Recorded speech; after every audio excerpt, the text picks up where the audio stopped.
Rolling. Hello, we're Trance to the Sun. It's the 29th of September 2013, and we're responding to interview questions that were submitted to us by backers on our Kickstarter project for the new album, tentatively entitled Aviatrix. Question number 1. R. Scott Johns asked, the obvious question, what took so long? Why did you wait 12 years since Atrocious Virgin to create a new studio album? That is a big question. That is a really big question. We were busy. There's like 100 different answers to this question. Wait, you want to go first? No, you go first, please. Well, I think the very simple answer is that Ash moved to Portland and kind of got involved in some other music projects.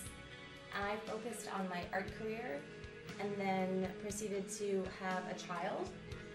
And for me, that kind of took up like 4 or 5 years of my life. Just like that was what I was doing.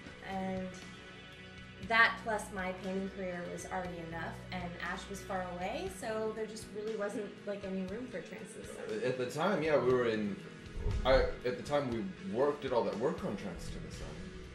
We were producing songs. Yeah. God, this is just a quiet little fishing village where there's nothing to do. Then I moved to Portland, and it's like being a kid at a candy store. I just wanted to live the lifestyle for a while. Yeah. And I was living the total. And then, and then I got hooked up with making music with Soraya, and I tried having a band, Submarine Fleet, and that went good for a while, and now it went really well.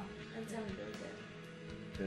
There's some people who wanted to hear another Trance to the Sun. But I think we also, people were bugging us about it, but also like we just wanted to make it. I think people were like.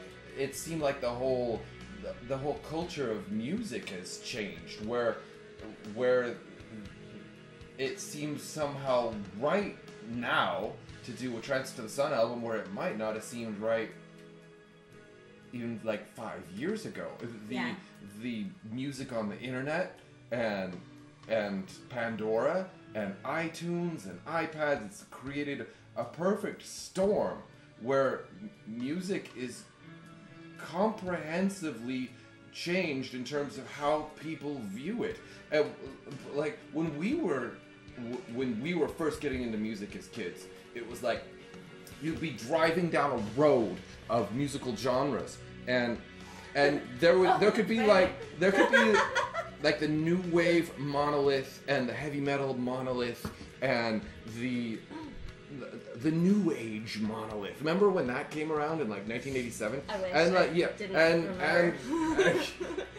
and but you drive down a road and you inevitably pass these monoliths very slowly. And suddenly, in the digital age, it's as though our little car that goes down a road has transformed into a spaceship, and all the musical genres are now planets that you can visit at will through YouTube. And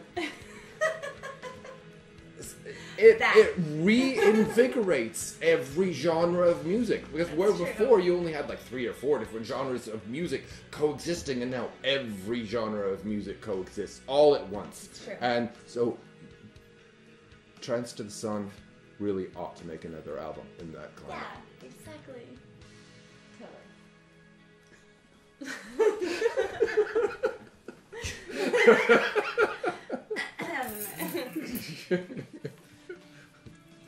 Okay, question number 2. Andreas Ravenwell. Andreas Ravenwell. Andreas Ravenwell. How do you come up with your awesome song titles? Oh, man. Oh, jeez. That's... Whose question already? Well... go ahead. No, you. I do come up with a lot of the song titles. I come up with a lot of them, but before the song is even made. I have like lists of song titles that I want to use. They don't even all ever get used. But the way that it's never retroactively. It's never like at the end of a song we're like, oh, we should call it. Oh, sometimes it is whatever. though. It is when like, when you never. write the words. Sometimes. It's my fault. Like her magnetism. That's I totally true. named That's that true. song. For the most part, it's we come up with a song title. Or I come up with something that you're gonna have to work with for a while before I even do vocals, and then you come up with a name and kind of catchily call it while you're working on it.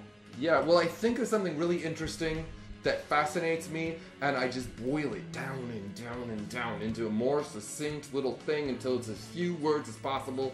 And when it describes what I was thinking about, like, right down here, then I got it.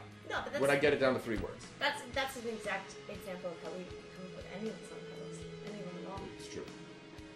It's true. Whoever writes. And as I recall, Andreas wanted to hear about how we came up with the title Purple Mushroom House. How did we come up with that title? I watched a lot of Sigmund and the Sea Monsters and H.R. Puffin stuff when I was a kid. So there's that. He wanted to know Mr. Pluto Head. Oh, Mr. Pluto Head is that is kind of a mystery.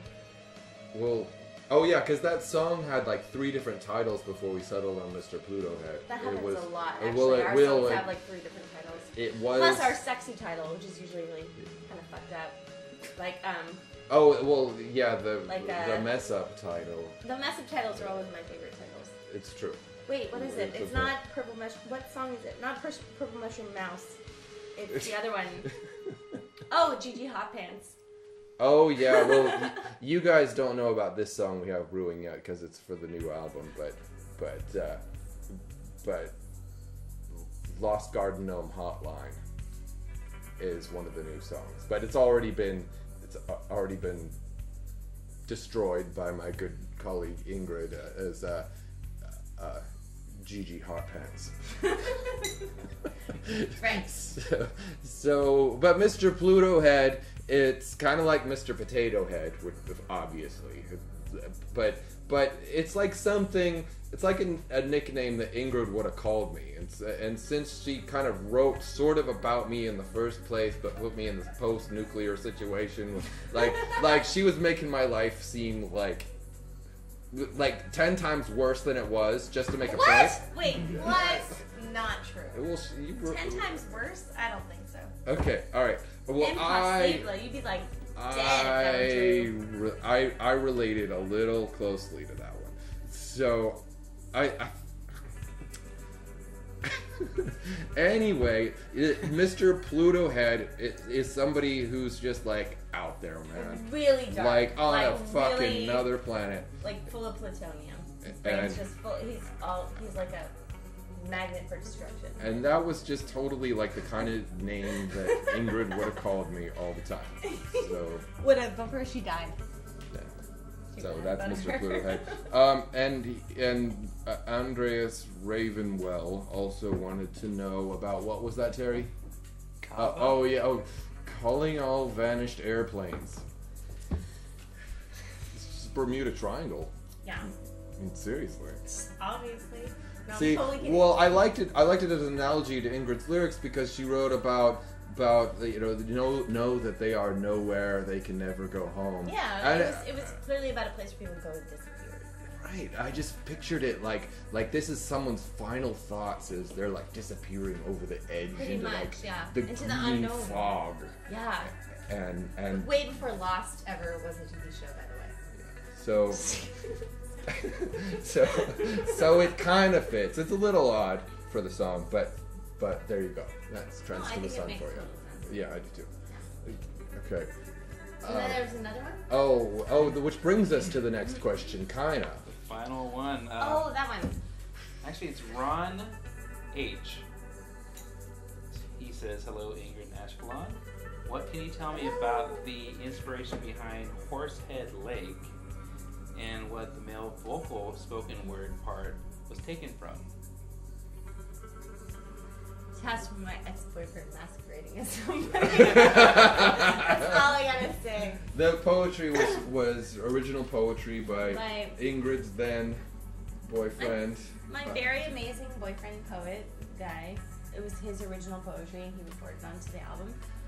But the same with the Song of the Silent Crew. Yeah. That's also. But we wrote that in New Orleans when we were living in New Orleans together, and when Ash and I were actually for Song of the Silent Crew, and it's way off topic, but Song of the Silent Crew, Ashton actually wrote that. He mailed me a cassette tape, which I then played into my shitty cassette player in New Orleans on the ground, like in the dirt, in my shitty house, and then recorded some vocals and sent them back to him, and then kind of did that process a couple times until I got to really record it. So that song has a big place in my heart, just for being kind of like, that was tough to record. What, tough to the figure Song out. of the Silent Crew? Yeah, Oh, okay. yeah. But, wow. Horsehead Lake. No, I know, but Horsehead Lake, the inspiration was actually a really old friend of mine, who's like my best friend.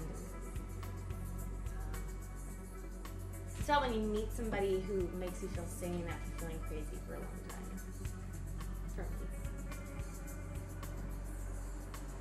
I just thought it was a tragic love story. No. I mean, I guess. I don't know.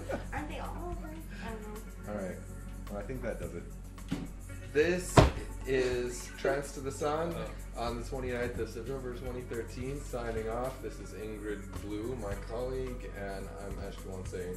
And we want to thank you for submitting questions on the Kickstarter interview. We're very honored. Thank you. Yeah.